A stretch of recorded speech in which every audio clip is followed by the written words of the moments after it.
सुनो बुद्ध का ज्ञान,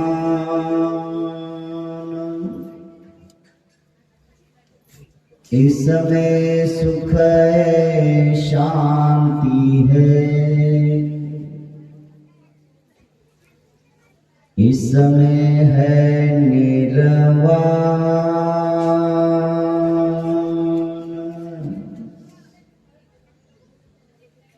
आओ लोगो जगत के चले धम्म पे पंथ,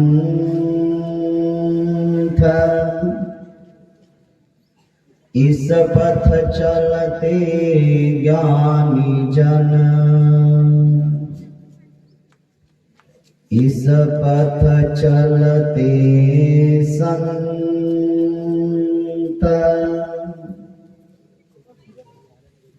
आओ मानव मानवी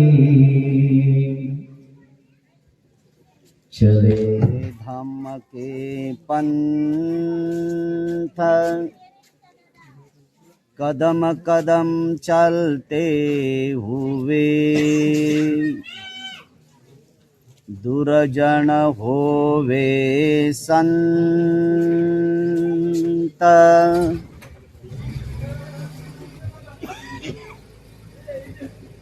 आजचा समाप्य दिवस आहे.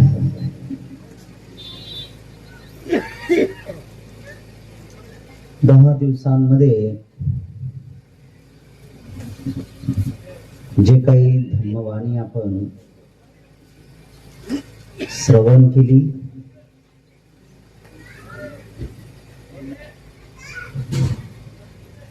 या धम्मवाणीचा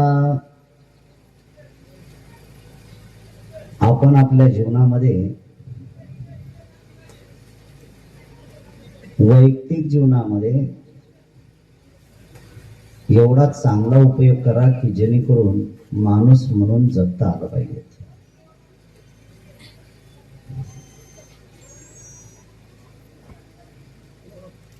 माणसाचं जीवन फार कठीण जीवन आहे.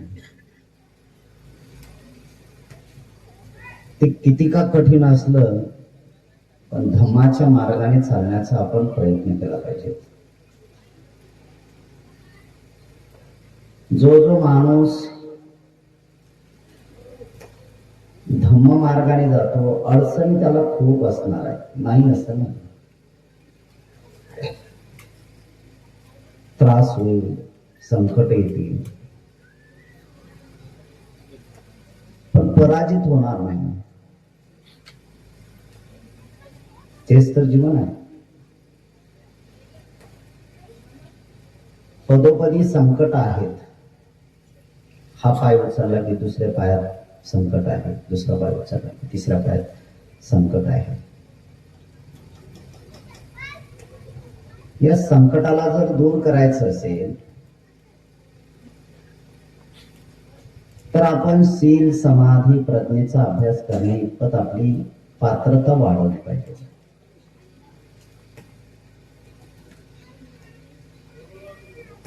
शील, समाधी, प्रज्ञा हे तुम्हाला तुमच्या त्या शुद्ध जीवनाची निर्मिती करते.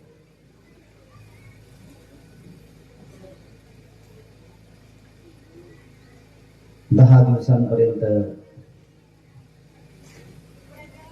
तुमच्या समोर जे मांडलेलं आहे ते केवळ फक्त आणि फक्त बुद्धाची वाणी.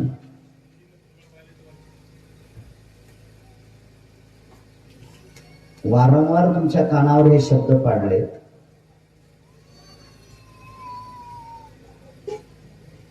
की तुम्ही हत्या, चोरी, व्यभिचार, खोटं बोलणं, निंदा करणं, चुगली करणं, चहाडी करणं आणि नशापट्टा करणं यापासून दूर राहा.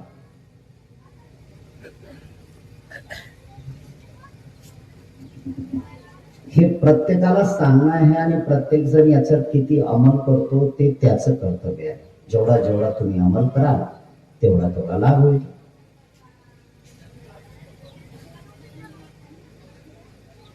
बुद्धाने माणूस बनण्यासाठी ज्या माणसाला ज्या वाणीचा उपयोग करायचा आहे, ज्या भाषेचा उपयोग करायचा आहे, ज्या सांकेतिक भाषेचा उपयोग करायचा आहे, ती भाषा वापरली आहे. उद्देश हाच आहे की तुम्ही बदलले पाहिजेत आणि अविचारातून, असत्यातून तुम्ही विचारी बनले पाहिजे, सत्य बनले पाहिजेत. हा बुद्धांचा हेतू आहे.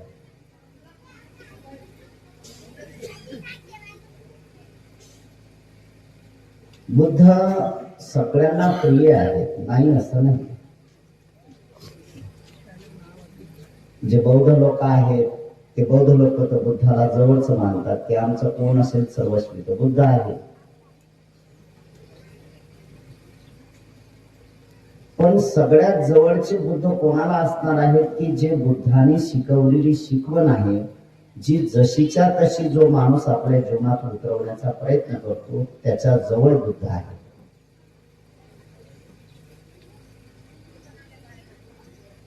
बिलकुल किंतु परंतु नाही आहे त्याच्यात. नाही मी थोडस असं एवढं काम करतो, बिलकुल नाही.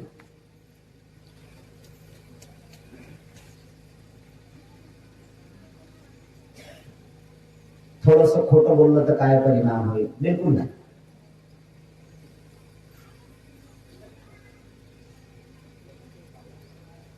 मी त्या कारणासाठी नाही बोललो, मी त्याला समजायला पाहिजे होतं यासाठी खोटं, बिलकुल नाही. सत्य सत्य, आणि सत्य बोलणाऱ्याला ज्या काही अडचणी येतात त्या अडचणी येणारच आहेत. एक तर सगळे इकडे आपण हे बघत आहोत की सगळ्याकडे असत्याचाच बाजार भरलेला आहे. जिकडे तोंड फिरवा तिकडे असत्य आहे. आणि मग साहजिकच असा माणसाचा मानस तयार होतो की बाबा सगळीकडे जर खोटं बोलताय तर मी एकटा खरं कसं काय.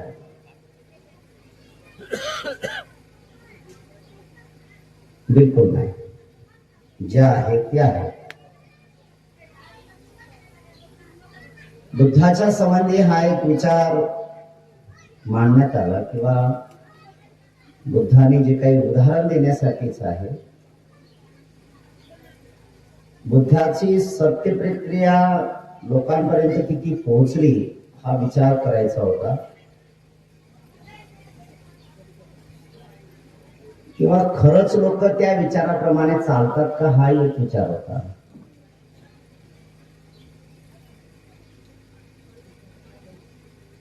तर लोकांच्या समोर एक विचार करत असताना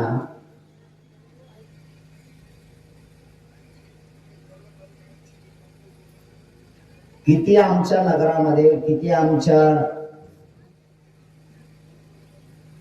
वस्तीमध्ये प्रामाणिक लोक आहेत, सत्यवादी आहेत, किती त्याचा अंमल करणाऱ्या, सत्याचा किती अंमल करणारे लोक आहेत, हे तपासायचं होतं. म्हणून एक मोठा हांडा ठेवला आणि सगळ्यांना आव्हान केलं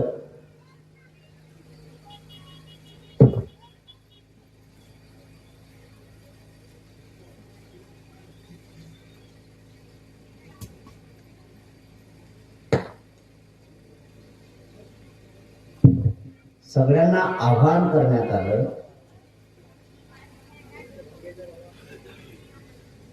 की जेवढं जेवढं ज्यांना ज्यांना शक्य होत असेल तेवढं इमानीद्वारे आपण याच्यात दूध टाकावं.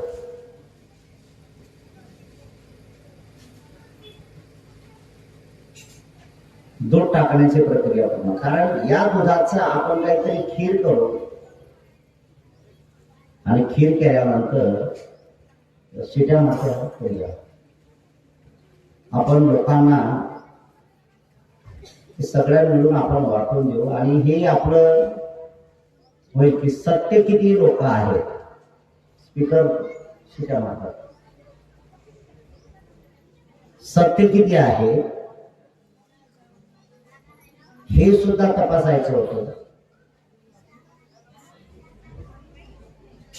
सुरुवात केली आणि ज्या माणसाला पहिल्यांदा कोण येईल घराच्या बाहेर तर सगळे जण वाट बघत होते कोण जाईल कोण जाईल कोण जाईल.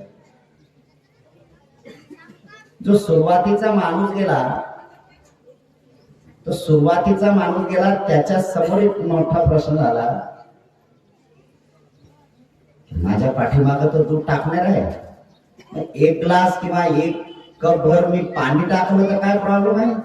येणारे टाकणार आहे त्याच्यात एक कप पाणी मिसळून होऊन जाईल, काही प्रॉब्लेम होणार नाही.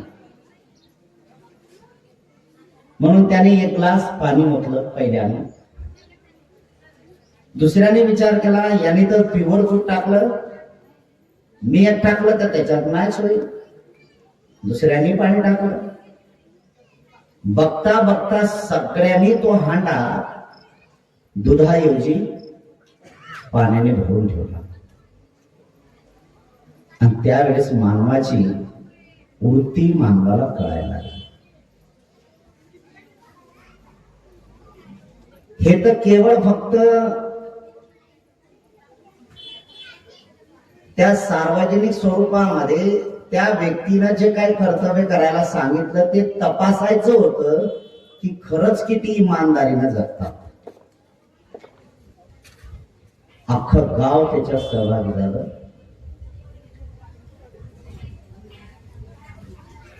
त्याचाच एक प्रत्यय म्हणून जर अशा प्रकारची गावामधली परिस्थिती असेल तो करतो तर आपण काय करणार आहोत. आपण थोडस ते करू तसं करू असं जर करत असाल तर बुद्धाच्या विचाराचा माणूस घडणं फार कठीण आहे. म्हणजे याची प्रचिती अशी होते की तुम्ही बुद्धाला केवळ फक्त वरवर मानणारे लोक झाले. जो बुद्धाला जाणण्याचा प्रयत्न करतो तो तसं जीवनात सत्य उतरवण्याचा प्रयत्न करतो. आणि बुद्धाने तुमच्यावर काही जोर जबरदस्ती केलेली नाही आहे की तुम्ही खरंच बोलले पाहिजे, तुम्ही हत्या केली नाही पाहिजे, तुम्ही चोरी नाही केली पाहिजे, तुम्ही व्यभिचार केला नाही पाहिजे, तुम्ही खोटं नाही बोललं पाहिजे, निंदा नाही केली पाहिजे, चुगली नाही केली पाहिजे, चाहरी नाही केली पाहिजे आणि कुठल्या प्रकारचं नशापान नाही केलं पाहिजे. हे जरी सार्वत्रिक सार्वजनिक लोककल्याणाचे बुद्धाने तत्व जरी मानलं असेल त्याचा केवळ फक्त आणि फक्त जो आचरण करणारा माणूस आहे त्याला त्याचा लाभ होईल. अन्यथा माणसाचं जीवन बर्बाद आहे. तो जगूनही सुद्धा त्याला शून्य किंमत आहे. शून्य किंमत आहे त्याला.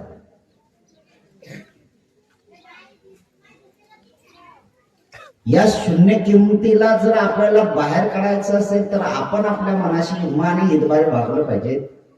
आव्हाने खूप येतात तुमच्या समोर, नाही येत नाही असे. 10 दिवसांपर्यंत आपण श्रामणेर बनलात, काशाय वस्त्र परिधान केलं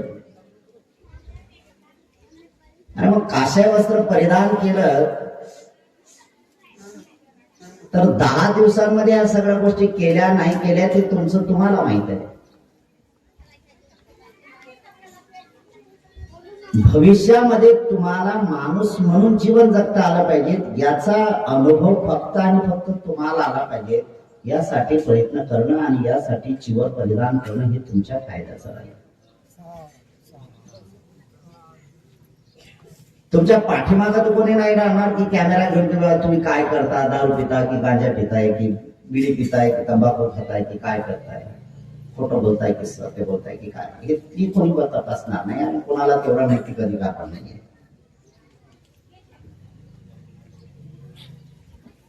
घडायचं असेल तर त्या मूर्तीसारखं घडा की जिथे भाव तयार होतील लोकांचे.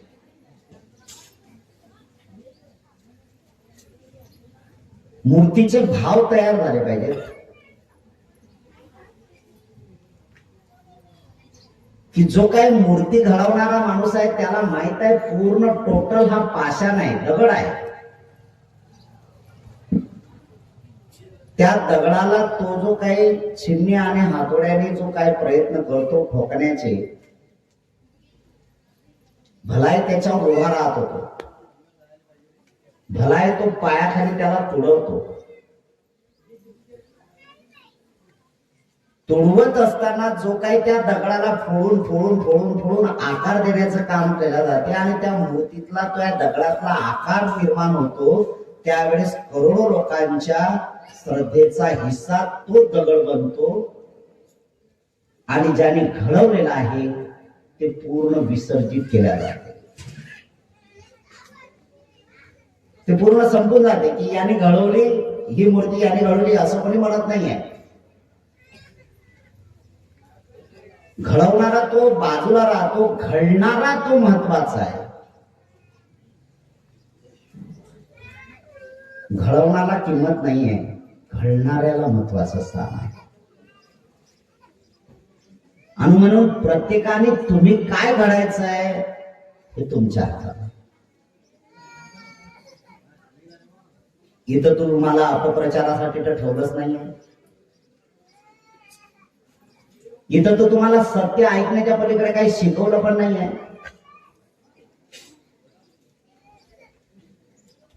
वारंवार त्या गोष्टीची जाणीव केली झाली की तुम्ही त्याच्यातून मुक्त झाले पाहिजेत. मुक्त होण्याचा हा उद्देश आहे की तुम्ही बनले पाहिजे. भगवंतानी लोकांना घडवण्यासाठी नाना तऱ्हेच्या युक्ती आपल्या जीवनात उतरवल्या आणि त्यांना बनवण्यासाठी तो प्रयत्न केला.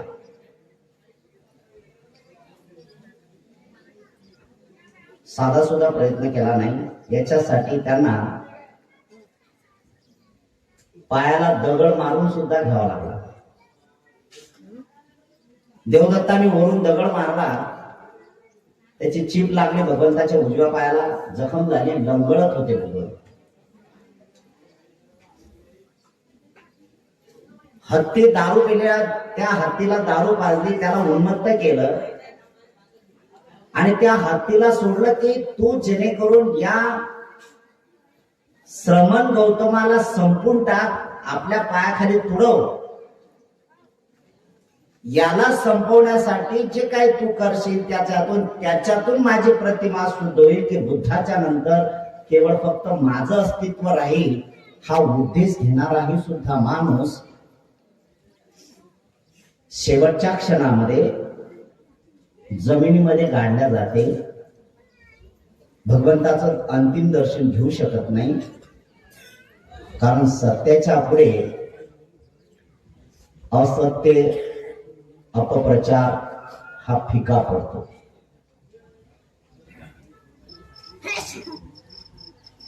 भगवंताच्या जीवनामध्ये अनेक अशा घटना घडलेल्या आहेत की त्या घटना केवळ बुद्धाला बदनाम करण्यासाठी नव्हत्या. बुद्ध हे लोकांना चांगलं शिकवतात. बुद्ध हे लोकांना माणूस म्हणून जीवन जगण्याचा अधिकार बहाल करतात. बुद्ध हे माणसाची विकृती जी आहे ते दूर घालवण्यासाठी क्रिया करतात. बुद्ध हे त्याला नशापासून दूर करायला शिकवतात. बुद्ध हे त्याला प्युअर माणूस राहायला पाहिजे आणि त्यांनी प्रापंचिक जीवनामध्ये सुख शांती निर्माण केली पाहिजे अशी प्रामाणिकपणे विशुद्धी मार्गाची शिकवण शिकवतात. ही लोकांना पचनी पडली नाही, म्हणून ठराविक लोकांनी त्या बुद्धाला संपवण्याचंही सुद्धा काम केलेलं आहे.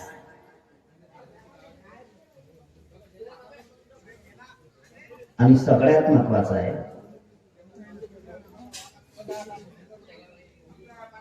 की जवळच्या माणसाला किंवा जो कोणी प्रामाणिकपणे प्रचार आणि प्रसार करत असेल त्याला कोणी संपू शकत नाही. संपू शकते फक्त आणि फक्त जवळचे लोक. जवळचे लोक आहेत आणि पश्चाताप करावा लागतो. त्यानंतर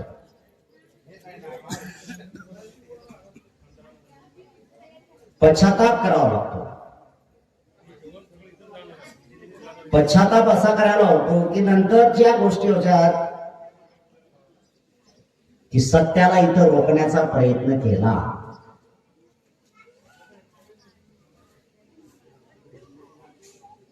तुकोबारायाच्या जीवनातला जो एक महत्वाचा प्रसंग आपण जर बघितला तर मम्माजी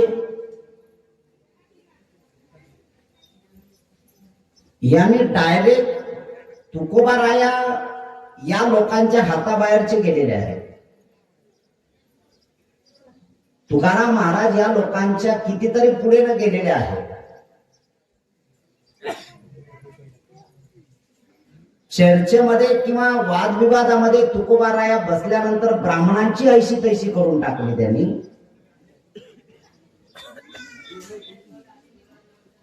आणि सत्याला केवळ संपवल्याशिवाय काही शिल्लक राहत नाही हे त्या ब्राह्मणाने ठाण मारलं. आणि मम्माजी भटासारखा तिथे एक कोणीतरी विकृती माणूस ठेवला आणि 42 वर्षाच्या तुकोबारायाला पोटात चाकू मारून संपून टाकलं. आणि त्याच्यानंतर त्यांनी काही ते पोटसूळ उठवलं की तुकोबाराया वैकुंठाला गेले. तुकोबाराया चाकून खुपसल्यानंतर मेले नाही आहेत. पण तुकोबाराया कधी मेलेत कधी संपलेत तर ज्या वेळेस या भटा ब्राह्मणाने बोंब उठवली की ते पुष्पक विमानामध्ये वैकुंठाला गेले तेव्हा त्यावेळेला तुकाराम महाराज संपले.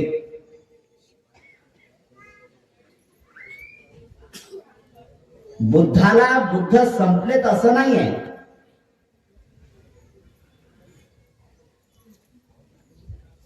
मागचं स्टेटमेंट एकदा मी वाचलं पाहिलं. बीसी कांबळेंचं जर नाव कोणी ऐकलं असेल तर माहित असेल, पण बीसी कांबळेंना मी बघितलेलं आहे.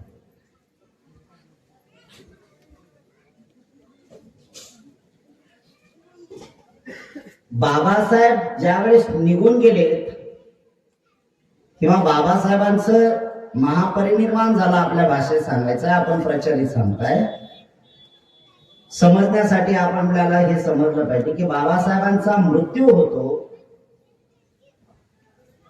त्यावेळेस MP राहिलेले म्हणजे मेंबर ऑफ पार्लमेंट राहिलेले त्यावेळेचे खासदार असणारे बीसी कांबळेंनी एकच आवाज उठवला की बाबासाहेब आंबेडकरांच्या बॉडीचं संशोधन व्हायला पाहिजे, त्यांचा DNA करा, त्यांच्या केसांचा DNA करा.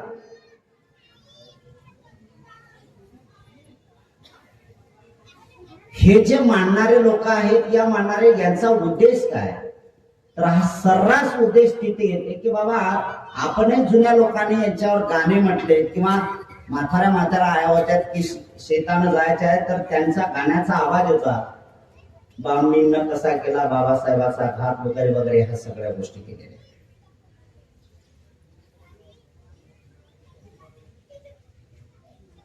जर आपण असं म्हटलं की बस ठीक आहे बाबा बामणींना जर बाबासाहेबांचा घात केला असं जर आपण ग्रह धरलं तर मला असं वाटतं की तोपर्यंत बाबासाहेब संपले नाहीत. पण बाबासाहेब आंबेडकरांच्या नावामधला वापर करून बाबासाहेब आंबेडकरांचं नाव घेऊन आणि बाबासाहेब आंबेडकरांचं मी कोणीतरी आहे संघटनात्मक क्रिया करणारा कोणी व्यक्ती असेल आणि बाबासाहेब आंबेडकरांनी जो समाजासाठी 1956 मध्ये उद्देश दिला त्या उद्देशाला जर कोणी काळीमा फासत असेल किंवा तो उद्देश थांबवण्याचं जो काम करत असेल तर त्यावेळेस बाबासाहेब संपतात, त्यावेळेस बाबासाहेब मरतात.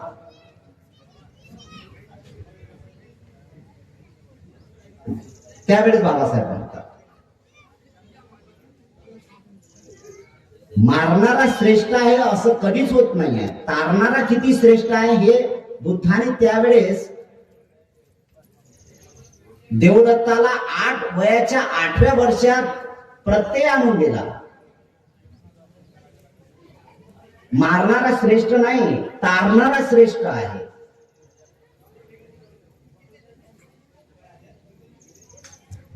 हीच गोष्ट 19व्या शतकांमधली ज्यावेळेस सुरुवात होते त्यावेळेस इंग्रजांनी इथं भारतामध्ये, इंग्रजांनी महाराष्ट्रामध्ये आणि इंग्रजांनी पुण्यामध्ये जे काय गर्दी जमाव होते त्या जमावाला हटवण्यासाठी जे काय त्यांनी कानून कायदे केले, जमाव हटाव त्यांनी दूर करण्याचं काम केलं. लोकांना भडकाऊ भाषण करणारा त्यावेळेस बाळ गंगाधर टिळक, ज्यावेळेस इंग्रजांनी त्याला बेड्या ठोकल्या आणि जेलमध्ये टाकलं त्याला,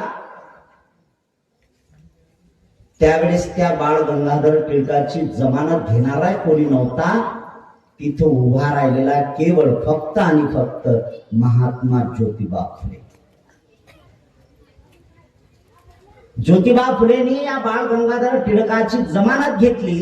पण याच बाळ गंगाधर टिळकांनी ज्योतिबाला असं काही संपून टाकलं की ज्यावेळी ज्योतिबाचं निधन झालं त्यावेळेस 3 ते 4 दिवसापर्यंत त्या बॉडीला कोणी हातही लावून दिला नाही. ज्योतिबा फुले तिथं संपत नाही आहेत, पण ज्योतिबा फुलेच्या नावाने ज्यावेळेस अपप्रचाराची प्रक्रिया सुरुवात होते त्यावेळेस कुठंतरी ज्योतिबा फुले संपतात.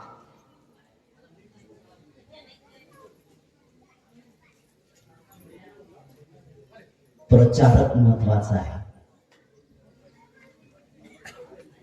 प्रचारक महत्वाचा आहे आणि त्या प्रचारकांमध्ये ही भूमिका पाहिजे.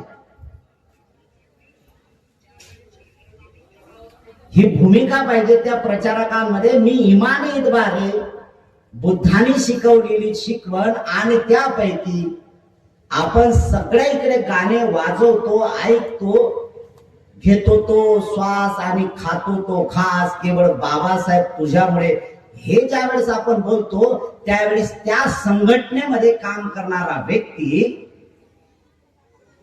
ज्यावेळेस स्वतःच्या इमानदारीचा घात करतो ना त्यावेळेस बाबासाहेब संपतात आणि त्यावेळेस ती चळवळ संपते. त्यावेळेस ती चळवळ संपते. ती जर चळवळ तुम्हाला पुन्हा उठून उभे करायची असेल तर तुम्ही तुमच्या वचनाशी इमानीद्वारे राहिलं पाहिजे आणि जो इमानीद्वारे राहतो तोच खऱ्या अर्थाने प्रचार आणि प्रसाराच्या माध्यमातून काम करतो. तुमची चळवळ लंगडी होऊ देऊ नका. झालेली चळवळ लंगडी झाली समजून चाला. जर चळवळ लंगडी झाली की दुसऱ्याचा आधार घ्यावा लागेल आणि आज परिस्थिती तीच झालेली आहे की केवळ फक्त दुसऱ्याच्या फुगडीचा वापर सुरू आहे.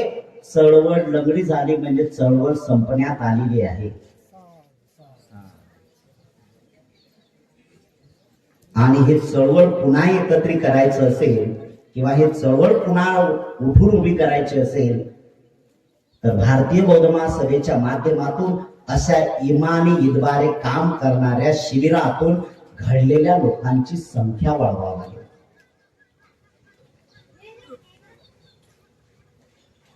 चळवळ तिथं संपेल, चळवळ तिथे संपेल. रोख लावणारा किंवा त्या चळवळीला संपवणारा दुसरा तिसरा कोणी नसतो, तो स्वतःच असतो.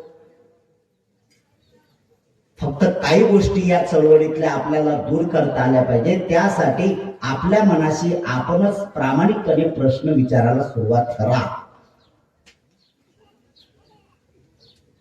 बाबासाहेब आंबेडकरांनी चळवळीच्या संबंधीच्या काही गोष्टी महत्वाच्या सांगितल्या. त्या 2 गोष्टी महत्वाच्या येतात. नंबर 1, चळवळ जर तुम्हाला भक्कम चालवायची असेल, चळवळ जर तुम्हाला लोकांपर्यंत न्यायची असेल तर या चळवळीमध्ये 2 असे विचार असायला नको आहेत. नंबर 1, चळवळीमध्ये नाते नको आणि चळवळीमध्ये मर्जी नको. ज्या चळवळीमध्ये नाते आले आणि ज्या चळवळीमध्ये मर्जी आली की समजून चाला चळवळ बिलकुल टिकत नाही. जशी एखाद्या झाडाला वाळवी लागते आणि वाळवी लागलेलं झाड खालून असं पूर्ण होते की वरच्या पानालाही त्याचा आधार मिळत नाही आणि ते कोलमडून पडते. वाळवी कुठे लागली हेच समजत नाही. तशाच प्रकारची या चळवळीला आंतरिक वाळवी लागण्याच्या संभावनेत गोष्ट येऊन ठेपली. उठा तुम्ही लोकांनी सगळ्यांनी. बाबासाहेब आंबेडकरांनी स्थापित केलेली भारतीय बौद्ध महासभा, तिचे 10 उद्देश, ते उद्देश सफल करण्यासाठी तुम्हाला शिकवलेली शिकवण, या शिकवणेपणामध्ये जर तुमच्यामध्ये अहंभाव जर दाटून येत असेल तर समजून चला तेवढेच जबाबदार तुम्ही आहात ती चळवळ संपवण्यासाठी.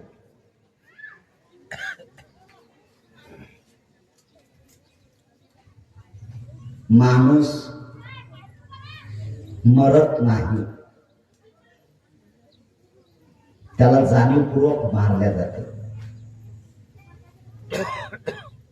बाबासाहेब मरत नाहीत, पण बाबासाहेबांच्या विचाराला जाणीवपूर्वक मारण्याचं काम सुरू झालेलं आहे. कुठला बाबासाहेब घ्यायचा ना कुठला बाबासाहेब मांडायचा हे ज्याला भान नसेल ना तर तो काहीच नाही, अधांतरी आहे. कुठलाच आधार नसू शकतो आणि ज्याला कुठला आधार नसतो ते हवा जिकडे येईल तिकडे त्या हवेच्या माध्यमातून पुढे सरकत असतात. जशी हवा येईल तसा तो पलटत असतो या हवेचा. म्हणून अधांतरी राहू नका, स्थिर आधार घ्या की जेणेकरून तुम्हाला बाबासाहेब आंबेडकरांची मुवमेंट, बाबासाहेब आंबेडकरांची चळवळ आणि विशेषतः भारतीय बौद्ध महासभेचं उद्दिष्ट आपल्याला पूर्ण करायचं असेल तर ते उद्दिष्ट समजून घ्या. मी या गावात शिबिर घेतलं म्हणजे मीच मोठा आहे असं कधी होत नाही. हे एक नैतिक चळवळीतलं काम मी करण्याचा प्रयत्न करतो आणि मला माहित आहे हे ज्या महापुरुषांनी चळवळ उभी केलेली आहे त्या महापुरुषाला जर ब्रेक लावण्याचं काम केलं तर मलाही सुद्धा ब्रेक लावण्याचं काम लोक करतील, करत आहेत. नाही असं नाही आहे. जे जे ब्रेक लावतात त्यांना आज समापनाच्या दिवशी प्रश्न आहे की तुम्ही ब्रेक लावतात तर उद्देश तुमचा काय आहे? चळवळ पुढे नेण्याचा आहे की चळवळ थांबवायचे आहे? हा तुम्ही विचार करा. तुम्ही जर थांबवतात तर तुमचा उद्देश काय असणार आहे? थांबवण्याचा मथितार्थ काय राहील? शिबिर तर झालं, जे घडणार आहे ते घडतील. तुम्ही काय साध्य केलं? तुम्ही काय साध्य करणार आहात? एक माणूस जोडणे किती कठीण आहे तुम्ही हे सगळे बघत आहात. ज्या काही तरुण मंडळीने जे काही मेहनत घेतली, त्या तरुण मंडळीने जे काही कष्ट उपसलेत किंवा त्या चळवळीतला जो काही भाग त्यांनी पूर्ण केला,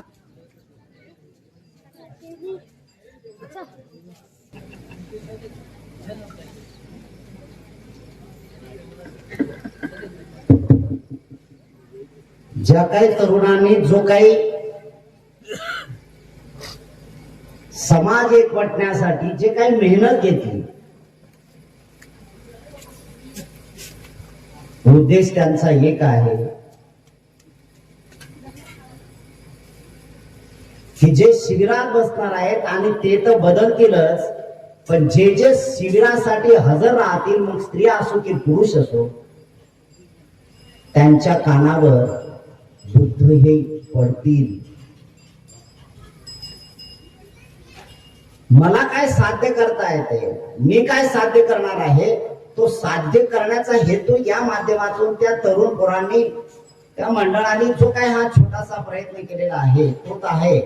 पण याला सहकार्य न करता जर आपण त्याला बंदिस्त करण्याचं काम जर करत असाल तर हेतू काय साध्य तुमचा तुम्ही साधणार आहात?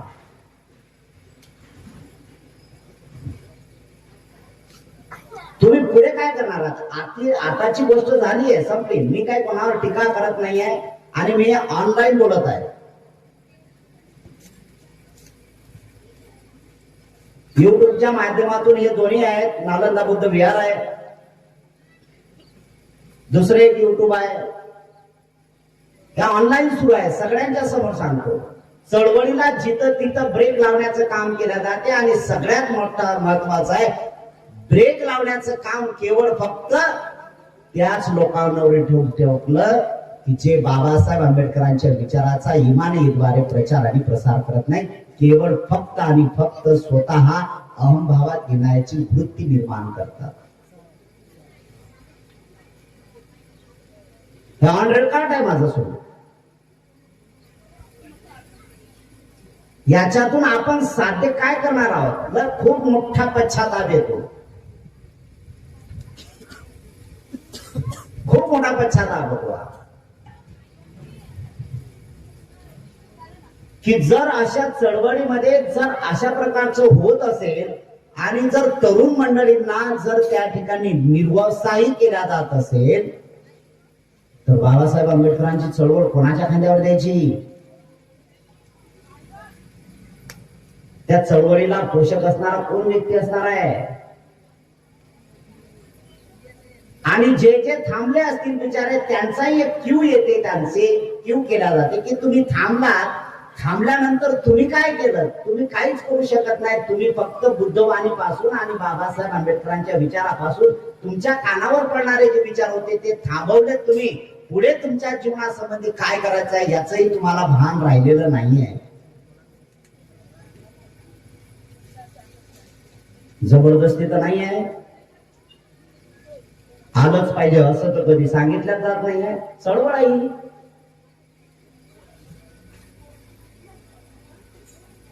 तुम्ही यालाच पाहिजेत असा अट्टाहास नाही आणि जबरदस्ती केल्या जात नाही. मी जाणीवपूर्वक बोलत आहे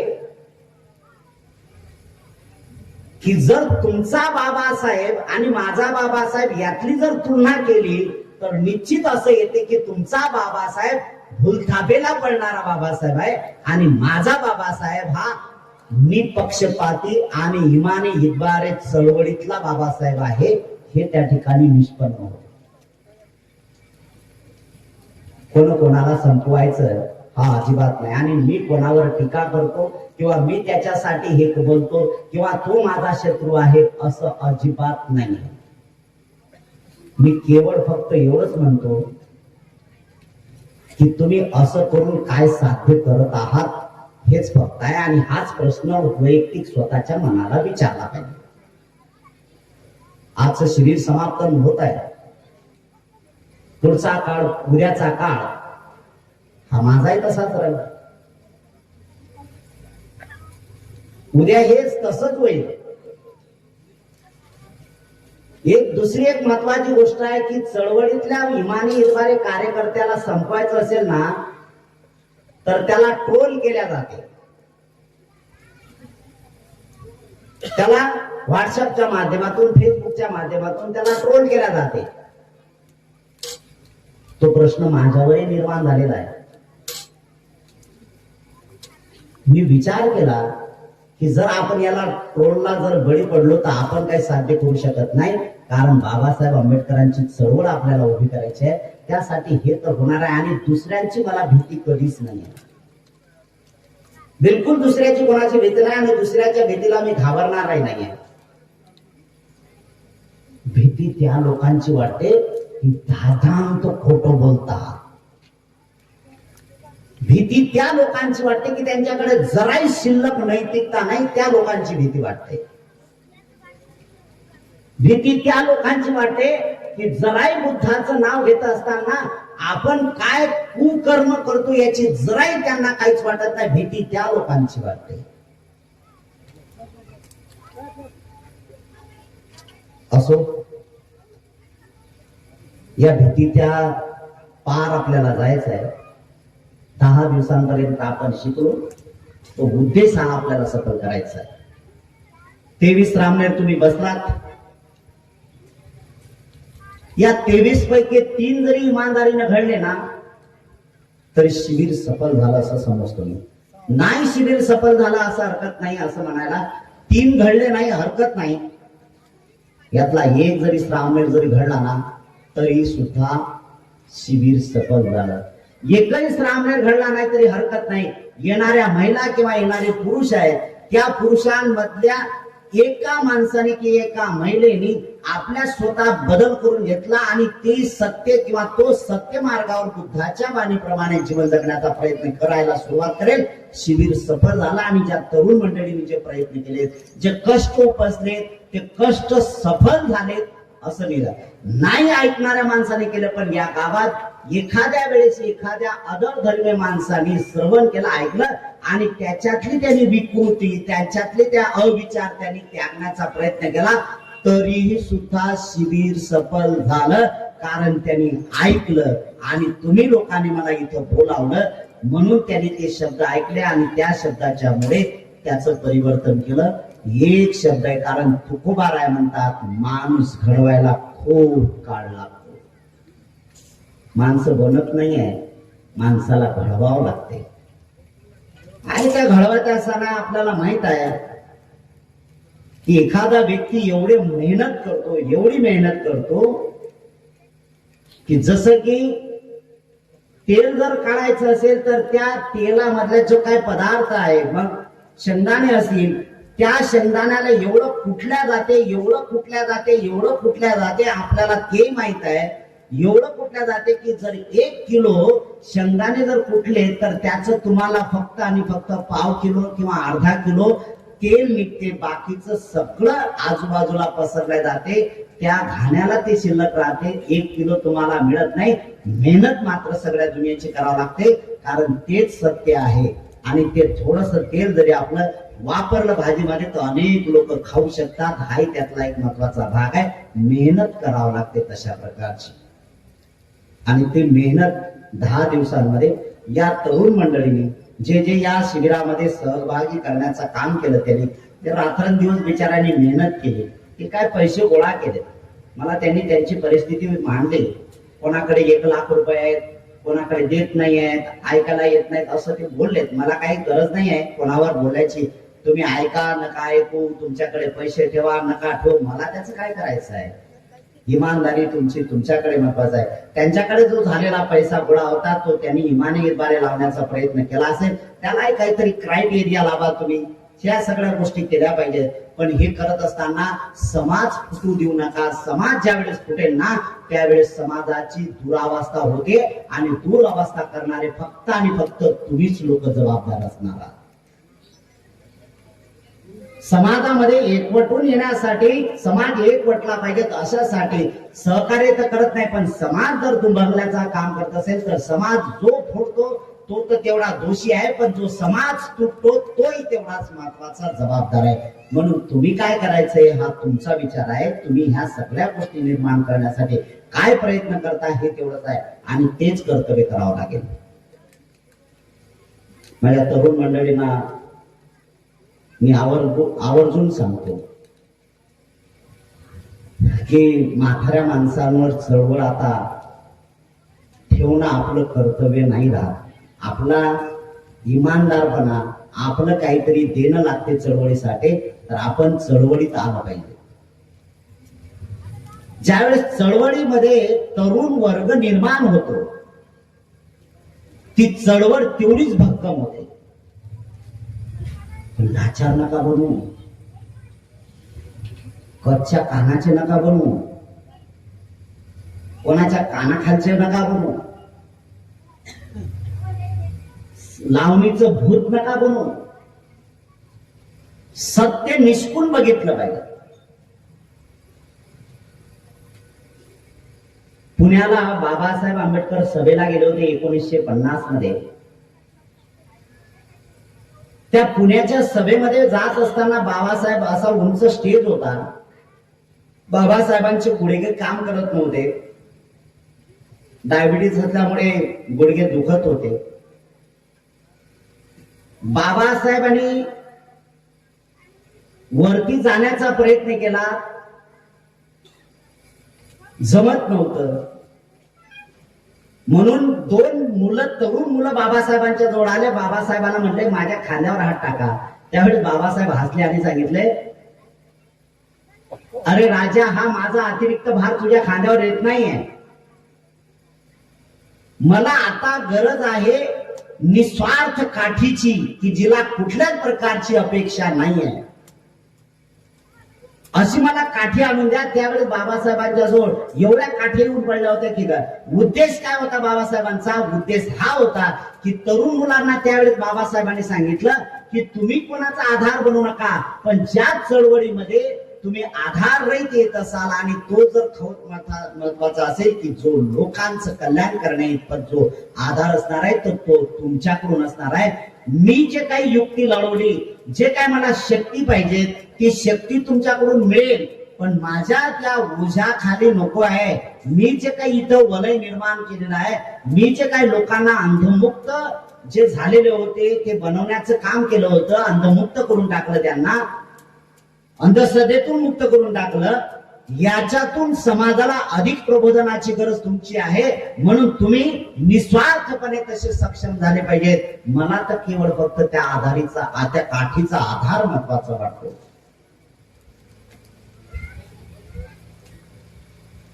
लाचार नका बघू, चळवळ पुढे न्यायची आहे. प्रश्न हाच उपस्थित होतो, मी काय बोललो याला महत्व देऊ नका. तुम्हाला अधिक चांगलं काय करतील ते तुम्ही करण्याचा प्रयत्न करा. शिबिर सफल करण्याचा माध्यम, हे जे काही माध्यम आपण वापरलोय ते केवळ प्रवचनाच्या माध्यमातून एकच आहे. कोणाला वाईट वाटलं असेल की माझ्यावर टीका बोलतात, कोणाला असं वाटलं असेल, कोण्या धर्मातल्या माणसाला असं वाटलं की माझ्या धर्मावर टीका केली, माझा हेतू तो नाही आहे, बिलकुल नाही आहे की तुम्ही तुमचं मन दुखावं किंवा तुमच्या धर्मावर टीका करावे. हा अजिबात माझा आहे. किंवा वैयक्तिक माझा कोणी शत्रू आहे असंही मला कोणी दिसत नाही आहे, किंवा वैयक्तिक माझ्याबद्दल कोणी असा आक्षेपार्थ बोलतंय म्हणून मी त्याच्यावर बोलतो, आकसापोटी बोलतो असं नाही आहे. मी केवळ फक्त आणि फक्त तुम्ही दुरुस्त झाले पाहिजेत यासाठी, तुम्ही या मार्गाचं अवलंबन करण्यासाठी जे काही उदाहरणं तुम्हाला दिले, जे काही लोकांना टोचण्यासारखं वाटलं असेल, टोचण्याचा हेतू नाही आहे, पण असं ज्या वेळेस वाटते तर तो विचार दूर करा आणि केवळ फक्त मला दुरुस्त करण्यासाठी हे वापरलेलं आहे असंच या ठिकाणी आपण मान्य करा आणि त्या पद्धतीने जीवन जगण्याचा प्रयत्न करा. खूप महत्वाचं आहे. बाकीच्या लोकांनाही जायचं आहे, आपल्याला सुद्धा जायचं आहे. भोजनाची व्यवस्था पण झालेली आहे. त्या लोकांनी जे काही जेवण बनवलं लोकांकडून मागितलं ते बनवलं लोकांचं आहे. जे काही गावातले लोक शिल्लक राहिले असतील जेवायचे, मी जाणीवपूर्वक शेवटच्या टप्प्यामध्ये हे बोलत आहे की तुम्हाला काही आता निमंत्रण देण्याची गरज नाही. अरे तुमचा कार्यक्रम आहे, जे काही लोक घरी असतील, बसलेले असतील, आले नसतील, अरे जेवणाचा आस्वाद तर घ्या, आस्वाद घ्या. ते वेस्टेज जाऊ देऊ नका. तुम्ही नाही, त्यांनी मेहनत केली, मेहनतीच आहे म्हणून तुम्ही नाही, ते आमचं नाही आहे आणि त्यांनी केलं हा विचार सोडून द्या. आहे शेवटी ते जेवणाचं करून जे काही तुमच्यात थोडस कमी आहे ते जेवणाच्या माध्यमातून काढून टाका. पुन्हा एकवटा समाज निर्माण करण्याचं काम केला. मतभेद विसरा. संघपाल हे जाणीवपूर्वक सांगतो की गावात कुठल्याच प्रकारचा वितंडवाद होऊ नये. या शिबिराचा हेतू सुद्धा तोच आहे की या माध्यमातून मला ऐकत असताना तुम्ही समाजातले लोक आपापसात तुटू नये हा पुरेपूर विचार केला मी आणि तशी मांडणी केली. तुम्ही जर एवढे करत असाल तर ती नैतिक जबाबदारी तुमची आहे आणि तुम्ही त्या माध्यमातून करा आणि ते शुद्ध जीवन जगण्याचा प्रयत्न करा. एवढं सगळ्यांकडून अपेक्षित करतो. आपण मला ऐकून घेतलं त्याबद्दल तुमच्या प्रती आणि तुमच्या कुटुंबियाच्या प्रती मंगल कामना करतो. आपल्या सगळ्यांचं खूप मंगल हो, खूप कल्याण हो, खूप सुखी हो, सगळ्यांचं खूप भलो भलो भलो.